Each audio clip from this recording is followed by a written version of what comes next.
तो वैसे तो इस्लाम धर्म में मांस खाना जायज माना गया है, पर इसमें भी कुछ शर्तें हैं कि वो क्या खा सकते हैं और वो क्या नहीं खा सकते हैं। आपको बता दें कि मुसलमानों का खाना पीना, उठना बैठना, सोना चलना सबका तरीका दीन इस्लाम ने बताया है और ज्यादातर मुसलमान अपनी जिंदगी दीन इस्लाम पर गुजारना ही अपनी सबसे पहली प्रायोरिटी मानते हैं। लेकिन इसके बाद भी कुछ लोगों के मन में कुछ सवाल रह जाते हैं, जैसे अगर गोश्त खाना जायज है तो लोग सूअर का मांस क्यों नहीं खा सकते, और अगर वो खाने लायक नहीं है तो अल्लाह ताला ने उसे बनाया ही क्यों। आज की इस वीडियो में हम ऐसे ही कुछ सवालों के जवाब बताने की कोशिश करेंगे। तो चलिए शुरू करते हैं आज की इस वीडियो को बिना किसी देरी के। तो दोस्तों, लोगों का सबसे पहला सवाल ये रहता है कि अल्लाह ताला ने खिंजीर यानी सूअर को क्यों पैदा किया अगर उसका मांस खाना हराम है। तो दोस्तों, एक तूफान के दौरान अल्लाह के हुक्म से हजरत नूह अलैहिस्सलाम ने एक बड़ी सी कश्ती बनाकर उसमें तमाम जानवरों और इंसानों को सवार किया, जिसके बाद तूफान के रूप में अल्लाह का अजाब आ गया। इस तूफान में पूरी दुनिया तबाह बर्बाद हो गई और वो लोग ही बच सके जो उस कश्ती में सवार थे। उस कश्ती में जानवरों ने गोबर और पैखाना करना शुरू कर दिया, जिससे पूरी कश्ती में गंदगी फैल गई। इस परेशानी से नूह अलैहिस्सलाम एकदम परेशान हो गए थे और तभी अल्लाह ताला ने नूह अलैहिस्सलाम को हुक्म दिया कि हाथी की दुम खींचो। हजरत नूह अलैहिस्सलाम ने अल्लाह के हुक्म की तामील करते हुए हाथी की दुम को खींचा। ऐसा करने से हाथी के अंदर से 2 नर और 2 मादा सूअर बाहर निकले। बाहर निकलते उन्होंने बाकी जानवरों के गोबर और पखाने को खाना शुरू कर दिया और धीरे धीरे करके वो पूरी कश्ती की गंदगी को खा गए। तो दोस्तों, अल्लाह ताला ने सूअर को इसलिए पैदा किया ताकि वो गंदी चीजें खाकर लोगों को उससे होने वाली बीमारियों से बचा सके। तो दोस्तों, इस सवाल का जवाब तो आपको मिल ही गया कि अगर सूअर खाना हराम है तो अल्लाह ताला ने उसे पैदा क्यों किया। अब आगे बढ़ते हुए हम ये जानेंगे कि आखिर इस्लाम में सूअर खाना हराम क्यों है।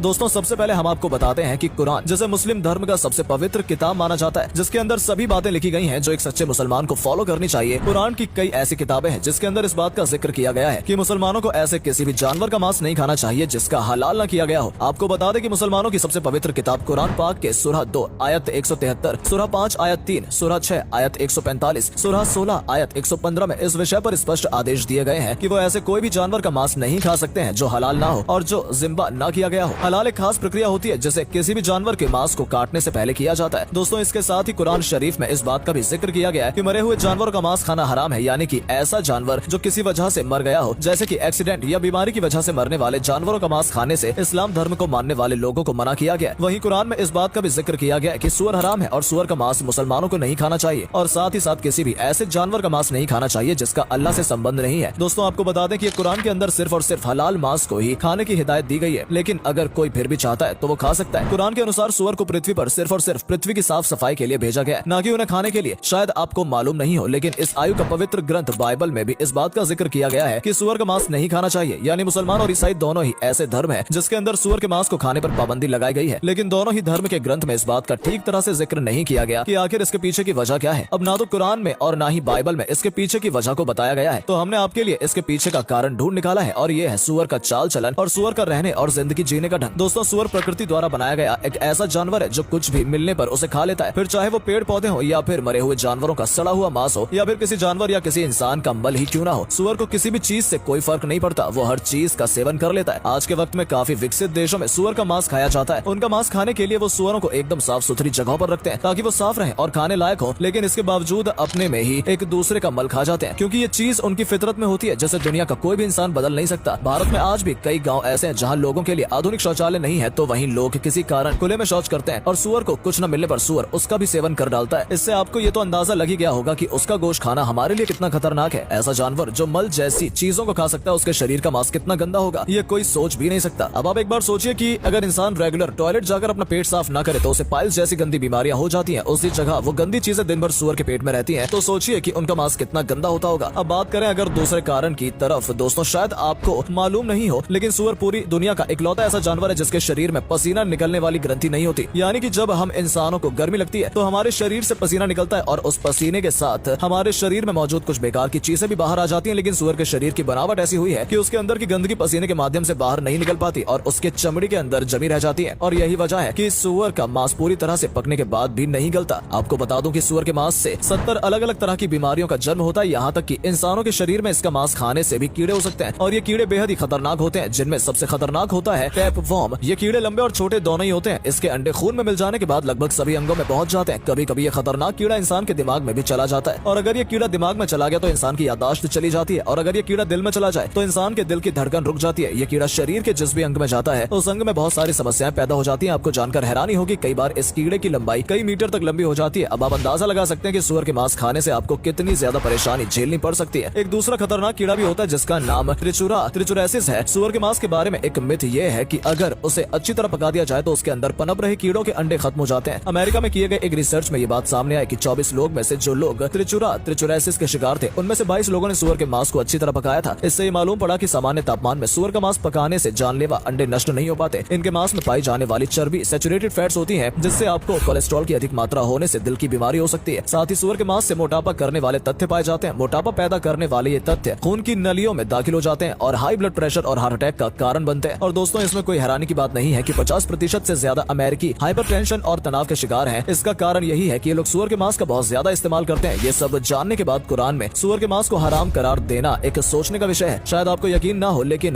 भारत में साल 2019 में 217 मीट्रिक टन सुअर की खपत हो गई थी। ये वजन उतना ही है जितना कि 1000 बोइंग हवाई जहाज का होता है।